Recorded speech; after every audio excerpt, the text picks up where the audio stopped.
Hi there, this is Alvin from Dr. Wealth, and today I'm going to explain to you what share split is all about. So, when you look at share split, it is a type of a corporate announcement or corporate action. You will see it during the announcement made by the company, right? They may go something like this, right? The most important is the numbers that they report, okay? So, they will say something like, oh, one share, for every one share of the stock, it will split into two shares. Okay, so the first thing to note is that the number of shares actually goes up, right? The number of shares actually goes up after the share split has completed. And if let's say the share price is trading at $1 previously, after the share split, it will go to 50 cents. Okay, so that means that if you have 1,000 shares prior to the share split, okay, it will become 2,000 shares after the share split. So you actually get additional 1,000 shares, right? But before you are so happy about it, okay, there is actually no change to your investment value, right? Let me explain. So if you have 1,000 shares at $1, the investment value of your shares are $1,000, right? And then after the share split, because the share price will drop to 50 cents, while your number of shares goes up to 2,000, you will still end up with $1,000. So there is no change to your net worth. There's no change to your investment value of that stock after a share split. Okay, then why would companies want to do that, right? Because it sounds very cosmetic. It's just changing the price or changing the number of shares. There's no change to the underlying business actually, right? It doesn't impact anything, okay, other than the share price and the number of shares that's out there.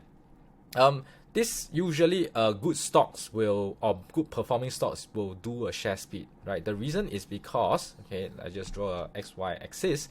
So a good stock, right, tends to have its share price go up over time, right? And if it keep going up and up and up, right, it can become expensive. Okay, it can become expensive because it's not so affordable anymore, right? Cost prohibitive, right? There will be other stocks that are cheaper to buy, even on a per share basis. Okay, so what they do is that they do a share split, and the share price will go down. Okay, like what I highlighted to you just now.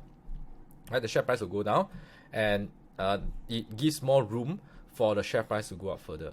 Right, so once the share price goes down, it becomes affordable. Okay, it becomes more affordable at a per share value basis. Right, so I give you an example, a real example of an impact if they do not do share split. Okay, and the famous share is called Berkshire Hathaway. Right, I'm talking about, because they have two classes of shares, I'm talking about the A shares, right, the original A shares. So Berkshire Hathaway don't split their shares ever since they listed. Okay, Buffett doesn't believe in that. So what happens is that the share price keep going up and up and up and up and up and up and up until now it's like what, $300,000 per share.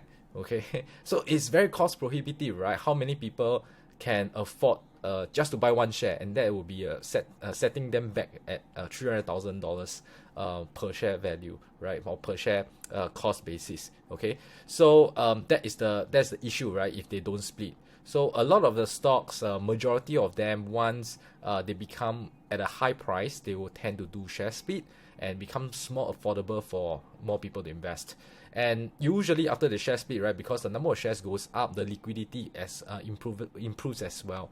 Okay, and the price spread between the bid and the ask may be tighter, and then you get a much better, less spread loss, right, when you trade all these shares. Okay, so in general, share split is a good thing for investors. Okay, in summary, right, so a share split is about increasing the number of shares, okay, to bring down the share price, right, to make it more affordable.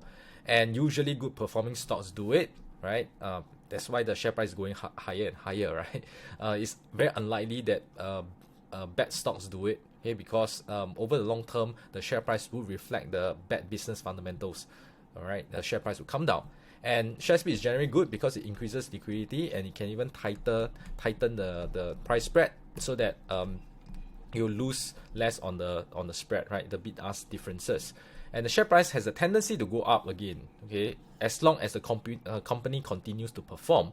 So they should become more valuable and valuable again, and they may do another share split to bring the share price down once more to make it affordable again for investors to buy in.